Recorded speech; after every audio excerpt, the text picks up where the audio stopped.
Juan Carlos Rabat, presidente y fundador de la Universidad del Siglo XXI. Bienvenido al podcast Día para el Mundo. Bueno, buen día, muchas gracias por la invitación. Ojalá que salga algo lindo para el que invierte ese tiempo escuchando, ¿no?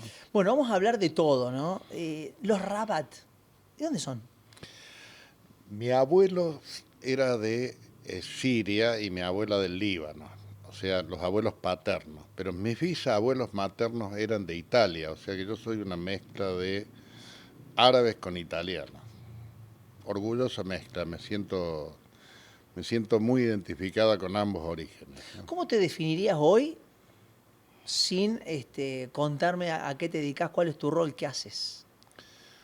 Me definiría como un argentino de pura cepa, absolutamente emprendedor, que ama Córdoba y que hace todo lo posible para que Córdoba sea cada vez un lugar más inserto en el mundo, más desarrollado, más civilizado, con mejor calidad de vida y que mis hijos y nietos elijan este lugar para vivir. Juan Carlos, ¿qué recordás de tu juventud, aquello que a vos te marcó como un emprendedor y que después hayas entrado como entraste en el mundo de la educación? Lo que me marcó fue las ganas de libertad, la falta de recursos, la falta de dinero, o sea, estar estudiando en la universidad y no tener plata para salir, no tener auto, no tener comodidades. Entonces, las ganas de poder desarrollarme, la gana de poder tener una vida más, digamos, con menos privaciones. Creo que ese es un motor muy importante para emprender. Y yo tuve una situación muy fortuita que había logrado aprobar los exámenes para entrar a trabajar en la Fiat y cuando me hicieron el psicotécnico descubrieron que tenía un trauma en el oído y no podía entrar. Y fue muy frustrante. Yo me acuerdo que sentí un gran dolor y el médico me dijo, mira, te estamos salvando la vida, pues si entras a trabajar en la fábrica te vas a quedar sordo en poco tiempo. Pero era muy fuerte el dolor de no haber podido entrar porque decía, bueno, me perdí un buen sueldo, una estabilidad. Entonces, bueno, empecé a trabajar en lo que yo hacía, que era dar clase. Los alumnos me querían, me valoraban, entonces empecé a dar clase hasta que fundé una academia y bueno, de ahí vino toda la historia hasta ahora donde Es estoy. decir, que el inicio de lo que fue el origen del siglo XXI, pero que ya tuvo otras etapas anteriores, fue tus pasos por la educación. Fue descubrir que tenía un talento que era valorado por las personas a las que les prestaba un servicio. O sea, me contrataban para dar clase y valoraban mi servicio. Entonces yo disfrutaba de hacerlo. Entonces dos cosas que son importantes para emprender.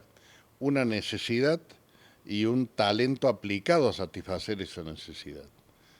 Y bueno, eso fue llevando las cosas. Primero daba clase en mi casa, después iba en una moto a la casa de los alumnos, después pusimos un local para dar clases formalmente y mucho después fundé un instituto y después la universidad. O sea, fui siguiendo estos pasos, pero eh, el origen de un emprendedor siempre es una necesidad. La necesidad de vivir mejor, de ir atrás de un sueño, pero también de aplicar su talento a algo que hace mejor que otros, ¿no es cierto? Y eso te permite desarrollar un negocio, una actividad que en última instancia, eh, bueno, corona en éxito o a veces en fracaso. O sea, es muy normal que cuando inicias una actividad también fracases y ese fracaso o te recompones del fracaso o te quebras y te dedicas a otra cosa, ¿no es cierto? ¿Cómo fue tu educación? Porque, mira, derivó en que termines fundando una universidad. Bueno, yo estudié, digamos, hice el secundario en el Liceo Militar. Era el sueño de mi madre que tuviéramos educación y que ella veía como el único modo de ascenso social la educación. Entonces, mis padres hicieron un gran esfuerzo de pagarme el Liceo Militar y yo a partir de ahí dije, no quiero que me paguen más nada, porque no quiero que se sacrifiquen por mí. Pero ahí recibí buena educación, aunque no estuviera de acuerdo con la filosofía militar. Recibí muy buena educación y hice una carrera universitaria en la Universidad Nacional de Córdoba, estudié química. Me recibí de químico, descubrí que no me gustaba ejercer la profesión de químico, que prefería ejercer la profesión de docencia. De hecho, cuando me recibí ya tenía la academia, ¿no? ¿Alguien te ayudó a ver lo que quizás vos no veías? Te gustaba la educación, había una necesidad, querías ser emprendedor, pero decir, voy a apostar a que quizás de aquí hasta el final, lo vinculado a la academia sea lo mío. A ver, uno tiene un sueño. El primer sueño es decir, che, voy a ganar plata para comprarme un auto y una casa, digamos. Cuando vas acercándote al sueño empezás a tener más distinciones, a decir, che, bueno, ¿cómo lo puedo hacer mejor? ¿Cómo puedo crecer? ¿Cómo puedo desarrollarme? Y yo me había quedado con un nudo en el estómago cuando veía que mis alumnos estaban destruidos en su autoestima. O sea, como empecé dando clase a alumnos que no aprobaban las materias en la universidad y se preparaban para rendir materias en la universidad, mi primer contacto fue con alumnos que no podían resolver su carrera solos, necesitaban ayuda. ¿Y qué descubrí? Que esta gente tenía la autoestima destruida, o sea, sentían que no podían, sentían que la universidad les había dado la imagen de que ellos eran burros, que no tenían que estar ahí porque no les daba la cabeza. Bueno, mi trabajo como profesor era darles los contenidos, pero aparte reconstruir la autoestima de los alumnos. Y yo tuve siempre una sensación de que eso era algo que me dolía que un sistema comprometiera la autoestima de las personas, o sea, que profesores, digamos, ampliaran su ego destruyendo la autoestima de sus alumnos. Vamos a ponerlo así, un profesor que sabe mucho de algo y ese saber mucho de algo le daba el poder de transformar en burro a todos los que no entendían ese algo con la rapidez o con la claridad con que él quería que lo supieran. Entonces, digo, hay que luchar contra esto, digamos, o sea, todavía en la educación primaba un concepto que decía la letra con sangre entra, o sea, como que la educación era presionar, bueno, acuérdense, la educación inglesa usaban el puntero para pegarle a los chicos que no se portaban Bueno, bien. pero ¿cómo rompes ese paradigma? Lo rompes primero cambiando el criterio. Se aprende mejor cuando se disfruta. Se aprende mejor cuando tenés curiosidad, cuando estás motivado. Entonces ahí empezás a romper el paradigma. Entonces yo daba clase y mi preocupación era que el alumno descubriera lo apasionante que era eso que le estaba enseñando. Lo apasionante que era el orden de la matemática, lo apasionante que era cómo la física encontraba la armonía del universo a través de las leyes de la física, cómo iba descubriendo cómo el universo tenía un orden y ese orden se reflejaba en las leyes de la física. Bueno, cuando uno puede enseñar de esa forma y la gente empieza a sentir que eso ya no es un cuco, sino que es algo que él también puede entender, bueno, lográbamos grandes cosas, aprobaban las materias, descubrían que ellos podían, descubrían que si les enseñaban bien aprendían. O sea, que no era solamente su responsabilidad que no hubieran aprendido. Bueno, ese sistema después lo llevé a gran escala. El siglo XXI es, en gran escala eso, es desarrollar un sistema accesible a cualquier tipo de alumno, que se basa en motivar, que se basa en disfrutar el estudio, y nosotros hacemos esfuerzos muy grandes para que nuestra plataforma de enseñanza, tanto online como presencial, cumpla con estos requisitos, cumpla con el requisito de empoderar a los alumnos, no de bastardearlos, no de hacerlos más chiquitos, sino de hacerlos más grandes como alumnos. Y bueno, lo estamos logrando. Tenés una estructura enorme, ya vamos a hablar y ponemos el foco en la siglo XXI, la universidad más federal del país. De tu paso como profesor, como docente, ¿qué buscas en aquellos que hoy están al frente de los alumnos en el siglo XXI? Bueno, es interesante porque te voy a contar, en el siglo XXI nosotros evaluamos al docente. Desde el principio hicimos así y descubrimos que la mejor evaluación de un docente la hacen los alumnos. Entonces, siempre cuando estamos dando clases o cuando tenemos los cursos, le pedimos a los alumnos que completen un cuestionario sobre la labor del docente. Inicialmente yo tenía la sospecha de que los alumnos iban a atacar a los profesores más exigentes, que con las encuestas iban a, digamos, atacar a los profesores más exigentes. Y yo ahí me equivoqué de plano a plano, o sea, debo reconciliarme con digamos, la buena voluntad de los alumnos.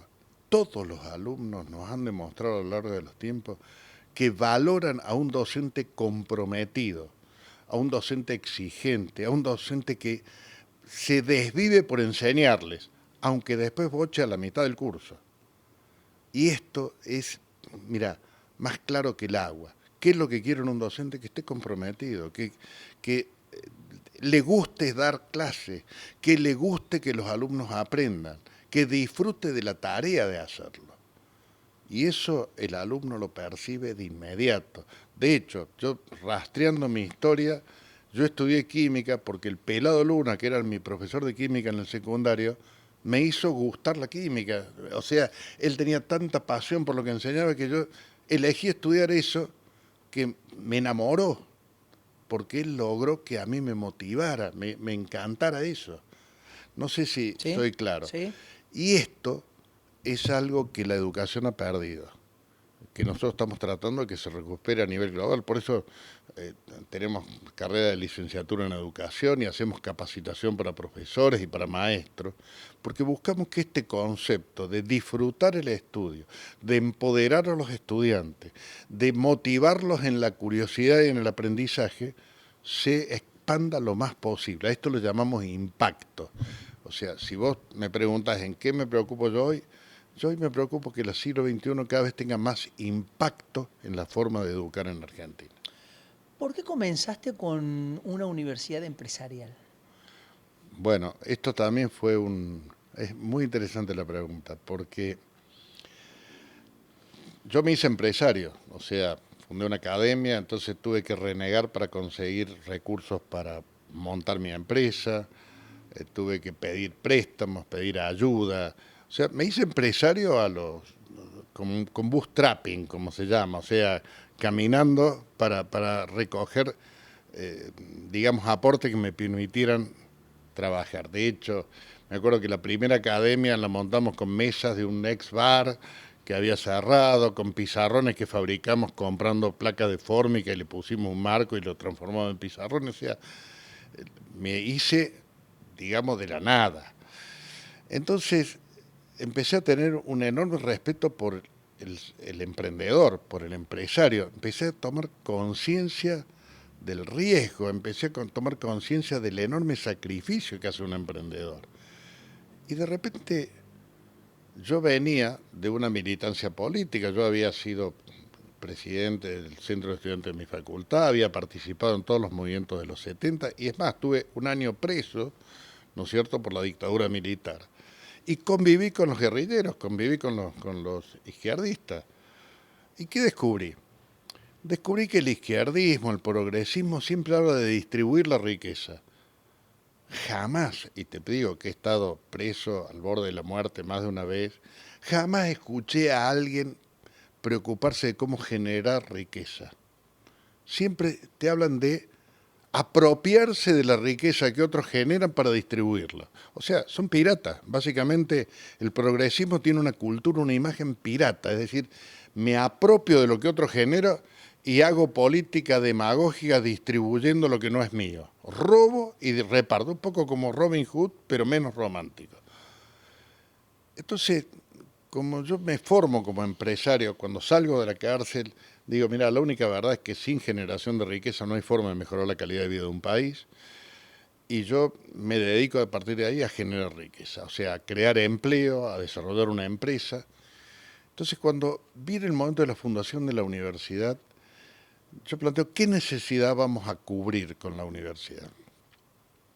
Entonces digo, bueno, primero nosotros necesitábamos cubrir en Córdoba la necesidad de que Córdoba se integrara al mundo. Córdoba siempre como una provincia mediterránea, sin puerto, sin salida al mar, se había transformado en un enclave muy endogámico, con poca conexión con el mundo. Coincide con el gobierno de Angelos, que vuelve la democracia y abre Córdoba al mundo, abre sedes para afuera. Hay toda una ola que en Córdoba llama a que Córdoba vincularse al mundo. Entonces dijimos, bueno, pero para vincular al mundo tenemos que tener profesionales con capacidad de competir con el mundo. Entonces, ahí surge claramente que nuestra mejor contribución como universidad era apostar a la formación de profesionales competitivos, capaces de darles a las empresas posibilidad de igualar en sus productos con el mundo. De ahí nace Universidad Empresarial del Siglo XXI y también como una reivindicación del rol del empresario que ha sido históricamente estigmatizado por el populismo, ha sido estigmatizado por el progresismo, ha sido estigmatizado por todos los movimientos de izquierda, como que el empresario es un atracador, es un abusador, es una persona que explota a las personas. Y bueno, mi visión a lo largo del tiempo es que el empresario es lo que verdaderamente genera riqueza en un país.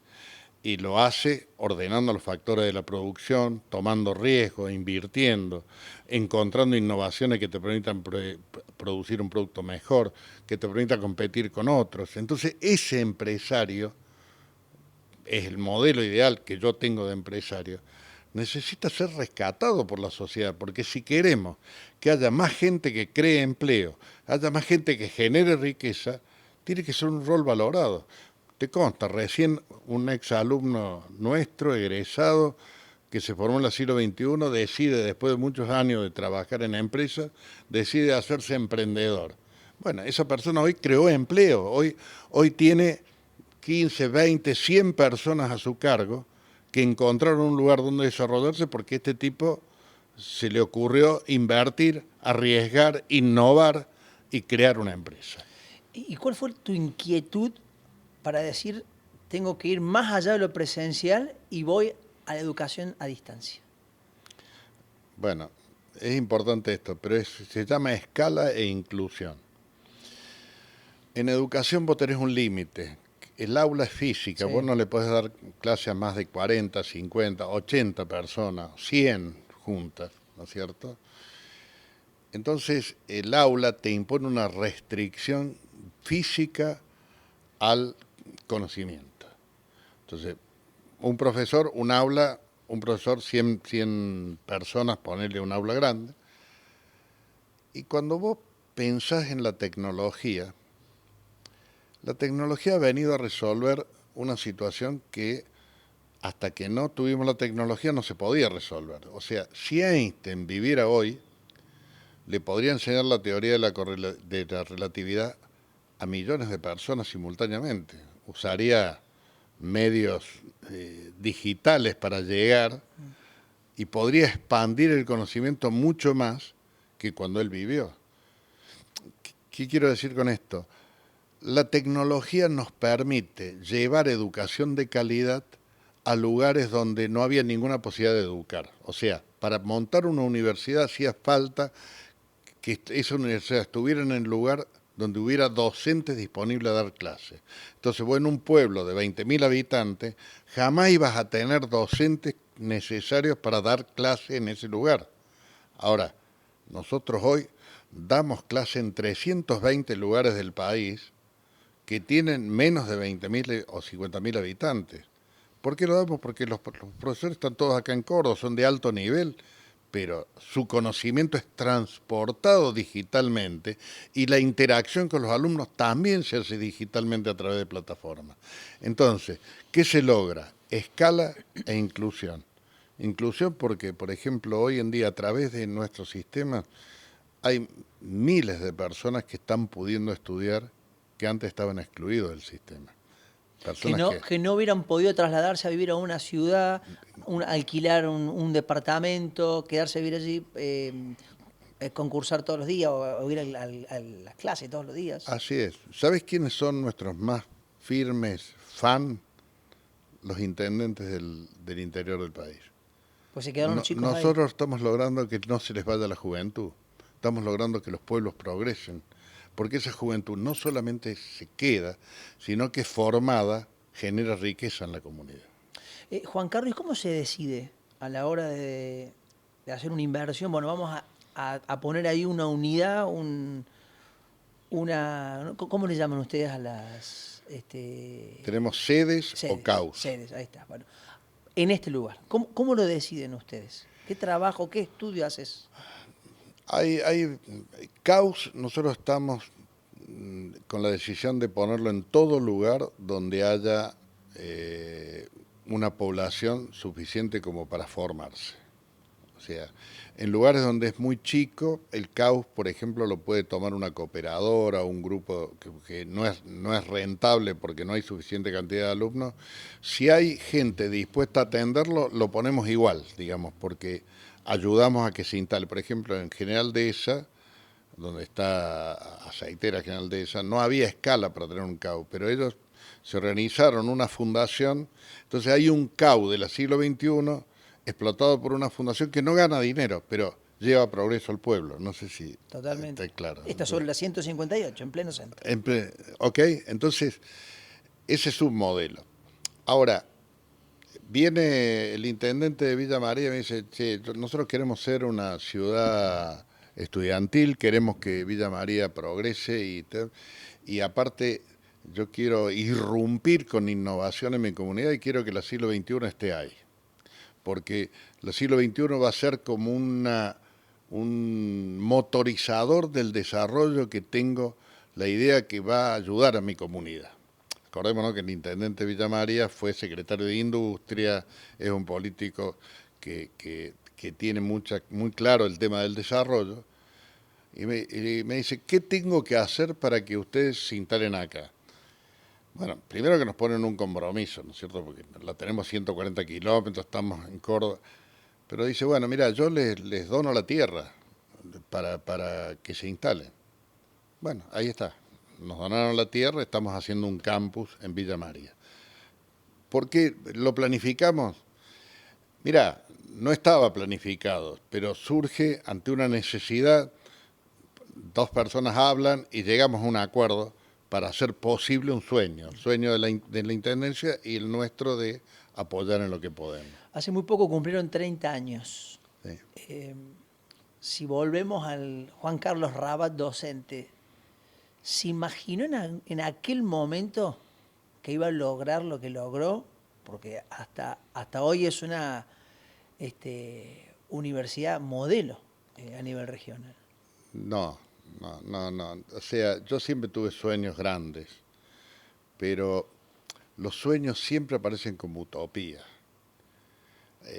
Yo hoy cuando entro al campus miro y digo, flauta, no, me cuesta creer, porque eso que fue un sueño, que había maquetas y eso lo estoy viendo. Pero, a ver, la realidad siempre es más brutalmente fuerte que los sueños. Cuando algo se hace realidad, vos decís, la flauta, qué afortunado que soy. Puedo ver en realidad algo que soñé y que, bueno, lo quería hacer, pero nunca imaginé que lo fuera a lograr, digamos.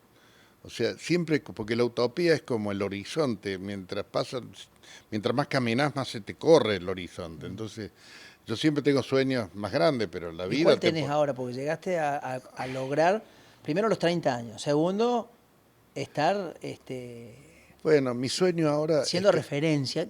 Antes que me conteste, ¿qué otra institución es similar al siglo XXI en Latinoamérica o en todo el continente? Harvard. Harvard nació hace 400 años, era una cosita chiquitita así, se transformó en la universidad privada más importante del mundo. Mira vos, hay un presidente peleando con la universidad en este momento, mira la potencia que tiene.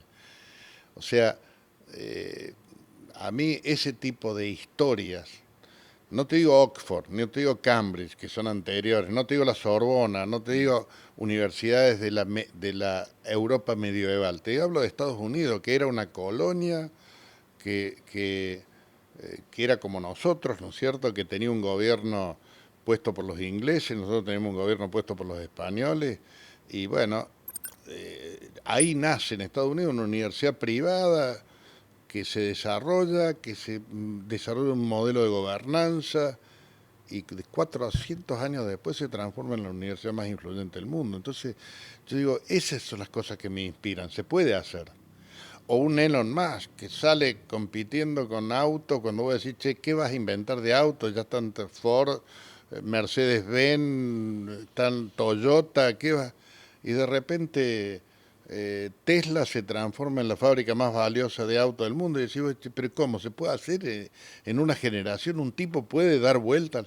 Sí, pueden dar vueltas. Yo creo que los emprendedores son capaces de alterar el orden cronológico de las cosas, son capaces con innovaciones de impactar en la realidad.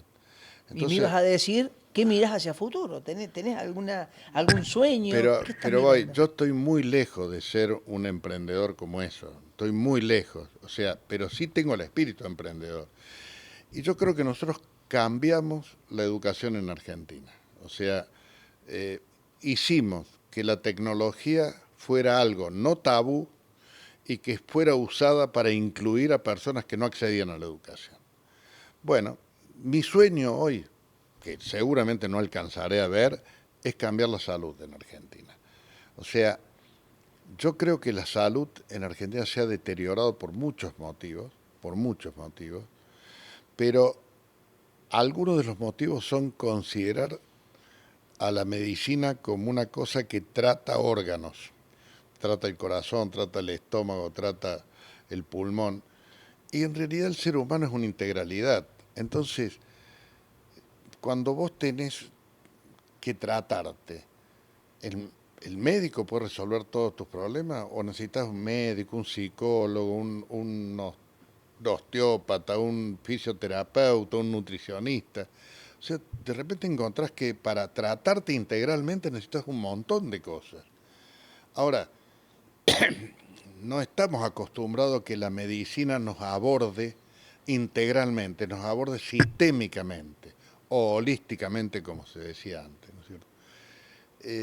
Bueno, nosotros creemos que con una facultad de medicina que estamos creando a partir, la carrera de medicina estamos creando a partir del año que viene, ya hay otras carreras médicas que ya las tenemos, y un hospital universitario, podemos impactar en la forma en que se educa en medicina y en la forma en que se trata a los pacientes.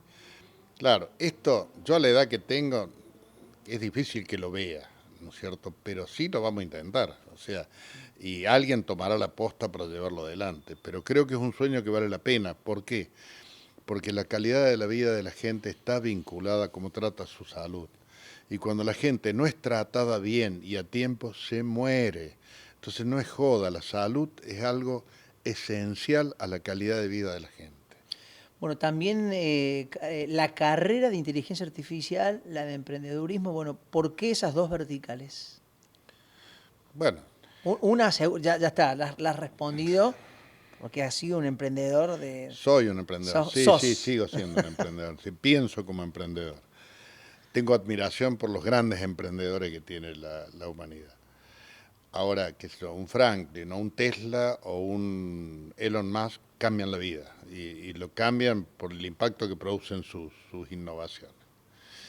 Ahora, en la inteligencia artificial estamos en un salto cuántico en la humanidad. O sea, está ocurriendo ahora, digamos, en estos últimos 15... Pues, mira, yo tomé un curso de inteligencia artificial hace 30 años. O sea, no empezó ahora. La inteligencia artificial hace muchos años que se viene trabajando para desarrollar. Entonces, se empezó con modelos predictivos, se empezó con lo que se llamaron los modelos matemáticos, pero hoy se llegó a una situación donde el otro día Tesla anunció que a través de juntar 100 millones de procesadores NVIDIA puestos en línea, ahora ya no codifican, toman las imágenes y la transforman en aprendizaje en los autos y en los robots. O sea, no necesitan codificar la imagen son como ojos donde la información que están tomando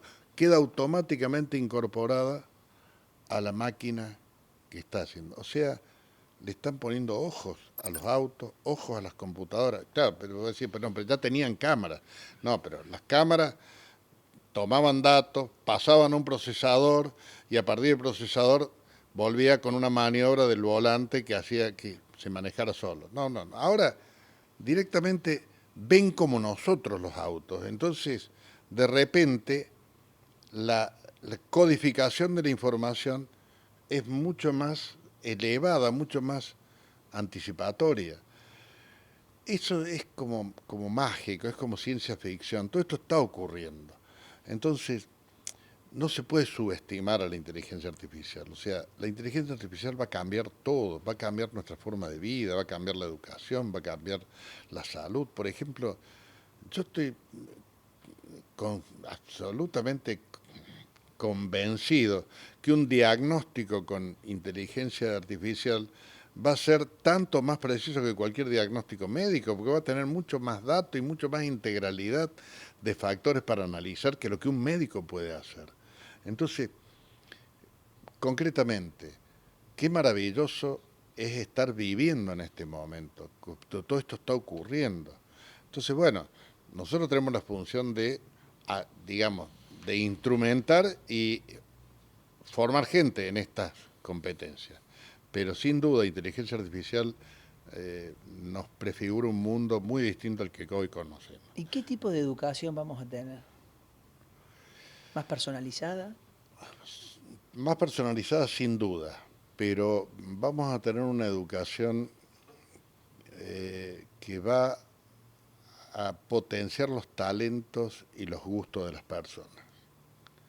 O sea, vamos a tener una educación donde la persona va a desarrollar al máximo sus capacidades y sus motivaciones intrínsecas. Eh, digamos, van a tener las personas herramientas para ser mejores en lo que más les gusta. No sé, yo imagino una educación menos secuencial, mucho más paralela, con muchos inputs a la vez, ¿no es cierto? ¿Por qué? Porque hoy en día, pues fíjate, hasta hace poco tiempo nosotros le consultábamos a Google para buscar algo. Sí. Ahora vamos al chat GPT, le hacemos la pregunta al chat GPT y él busca por nosotros y nos busca. Y hay momentos donde le decimos al chat GPT, no, no es así, está equivocado, me estás mintiendo, ¿no es cierto? Bueno, sí, estoy usando probabilidades. Bueno, no, mejorame las probabilidades porque no me gusta lo que me está... Estás dialogando con el chat GPT como si fuera un bibliotecario que te busca las respuestas a tus dudas, ¿no es cierto? Ya eso te manda a un mundo distinto. Yo hoy, por ejemplo, cada vez que tengo una inquietud o una duda, antes uno decía, bueno, le voy a preguntar al tipo a ver cómo es esto. Ahora, digo, a ver cómo es esto. Al alcance de la mano. Sí, por ejemplo, el otro día se me ocurrió, mira, una boludez insigne, pero perdón, pero sirve para... El otro día lo veo salir del auto al, al campeón mundial que ganó, digamos, ¿cómo es que se llama? Eh, Lando Norris, Sí, en la Fórmula 1. Fórmula 1, y veo que saca el volante. Y yo digo, che, pero ¿seguirán usando el pie para acelerar o acelerarán únicamente con el volante? Pues sí, los cambios de marcha sí que lo hacen con... Pero digo, ¿y el acelerador tiene en pie? Y ahí me quedé con la duda y digo, bueno, no lo hice todavía, pero digo, le voy a preguntar al ChatGPT si los autos de Fórmula 1 ahora siguen teniendo pedal o no. Entonces vos pensás, es una pavada, pero mi curiosidad hoy en día está accesible a un tic, a buscar el chat y preguntarle, no sé si me entendés. ¿Sí? En cambio antes, saber algo implicaba ir, trasladarse, moverse, ir a hablar con un profe, o ir a la biblioteca a buscar un libro. No, nada va a ser igual, nada va a ser igual. Juan Carlos, de todo lo que hiciste, ¿qué volverías a hacer y qué no? Yo no cambiaría nada, porque la verdad es que la vida es una construcción. Y si vos imaginás, la voy a construir distinto, nunca sabes qué hubiera sido si. Vos sabés que una de las cosas que le educo a mis hijos es decir, si hay una pregunta que no sirve para nada, es decir, ¿qué hubiera sido si? Porque cualquier respuesta es mentirosa. Uno no puede saber qué hubiera sido si hubiera hecho otra cosa. Entonces, la verdad que yo digo, yo soy un afortunado en la vida, o sea, he tenido la posibilidad de tener familia, hijos, construir empresa, ver los frutos de la empresa. Yo la verdad que digo, che, me parece digamos, me parece inmoral quejarme, no sé si me entiendes, Sí. y decir, che, pretender algo, mira, te cuento una anécdota porque es muy buena. Yo juego al golf y soy amateur, aprendí, empecé a jugar de grande cuando empecé a tener un poco más de tiempo, pero soy amateur y voy a ser amateur hasta que me muera. Y entonces, cuando pego mal un tiro, protesto, digo, che, qué mala suerte que tengo. Todo. Entonces un compañero al lado me dice, vamos, Juan Carlos, encima de todo lo que tenés, querés también jugar bien al golf. No jodas, man. Como diciendo, loco, asumí que uno no puede tener todo. Y eso me parece una metáfora muy, muy buena de entender que uno no lo tiene todo, que uno afortunadamente tiene algunos talentos que puede desarrollar y otros los disfruta de los otros, qué sé yo. Gracias a Dios hay gente que toca bien instrumento, canta bien y nos deleita con la música, pues yo soy un nabo con la música. Entonces digo, qué suerte. Hay gente talentosa en la música que me parece que yo lo disfrute. Bueno, yo soy talento organizando, soy talentoso organizando o desarrollando emprendimiento. Bueno, ese es mi rol. Qué afortunado que soy que puedo llevar adelante mi rol. Y esto le Sí. decimos a los alumnos también. Desarrollen sus talentos, desarrollen sus potencialidades. O sea, no se priven, sean libres Y de si te equivocas o cometiste un error, empezar de nuevo. absolutamente. Bueno, eso lo llaman hoy resiliencia, que es decir, che, me equivoqué, bueno, pruebo de nuevo. Yo hice un video para YouTube, bueno, lo hice para una conferencia y lo pasé a YouTube, que se llama Afortunadamente Fracasé. Yo ahí cuento 10 fracasos que he tenido en mi vida. 10. Después he tenido varios más, ¿no es cierto? O sea, podría ser uno con 20 en este momento. Pero digo, el fracaso es... Tenés dos formas de asumir. Deprimiéndote o decir, che, ¿qué hice mal? ¿Qué debo corregir para que no me vuelva a pasar? O sea, ¿cómo hago para no volverme a chocar con esta misma piedra? Y entonces vos te das cuenta que los fracasos son un camino de aprendizaje permanente. O sea, no siempre logras lo que te propones.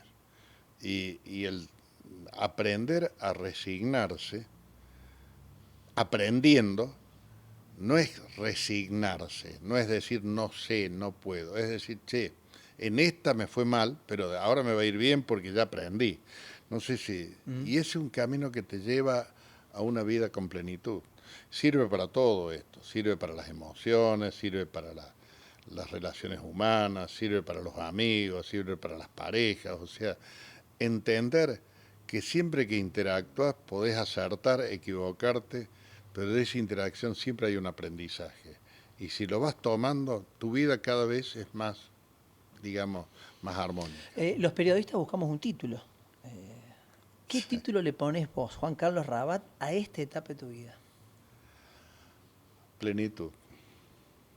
Plenitud. Yo creo que, fíjate vos que todo el mundo le tiene miedo a la vejez y yo creo que uno, yo voy descubriendo que en los 40 sentí que estaba en la mejor etapa de mi vida, fundé la universidad, en los 50 dije, no, ahora estoy en la mejor etapa de mi vida, en los 60 dije, no, ahora estoy, y ahora estoy en los 70 y te digo, mira, la verdad que cada etapa de la vida te da satisfacciones y lo que vas perdiendo por un lado lo vas ganando por otro, lo que vas perdiendo en físico o en biología lo ganas en intelecto o lo ganas en amigos, lo ganas en relaciones, lo ganas en conocimiento. Yo te diría que la palabra que más me define es plenitud. Yo siento que estoy pudiendo disfrutar de muchas cosas que soñé y que hoy las veo concretadas. Pero lo más importante es que tengo ganas de seguir haciendo cosas. O sea, que eso es lo más... Cuando uno pierde las ganas de hacer cosas, cuando uno quiere quedarse quieto, no quiere moverse más, empezó a morirse, ¿viste? Bueno, ¿qué es la siglo XXI? Y con esto ya te despido. Para el siglo XXI es una universidad que tiene la misión de impactar en la sociedad argentina y que quedará como un legado para la comunidad en Córdoba, que espero que desde Córdoba la siglo XXI sea una universidad que dé que hablar en el mundo, que quienes tomen este legado, los sucesivas personas que vayan tomando el testigo que yo dejo, honren esta misión y transformen el siglo XXI en un orgullo para los cordobeses. O sea, una institución que sea parte de esta comunidad, que sea fundada por un nieto de inmigrantes y que trascienda los tiempos por su impacto en la sociedad, por su impacto positivo en la sociedad, ¿no es cierto? Gracias por venir. No, gracias espero no haber aburrido a ese público que escucha. Este invierno podés ser vos, sin tiritar y sin tirar vapor por la boca. Calentá tu casa utilizando la energía en forma inteligente, ventilándola lo justo. 10 minutos al día es suficiente. Subí las persianas en horas de sol para que entre el calor y bajalas de noche para que no se escape. Coloca burletes para que no entre aire frío. Y lo más importante, prende caloventores, estufas eléctricas y aires en modo calor solo en los ambientes que estés utilizando. Este invierno podés ser vos utilizando responsablemente la electricidad. EPEC, la energía de Córdoba.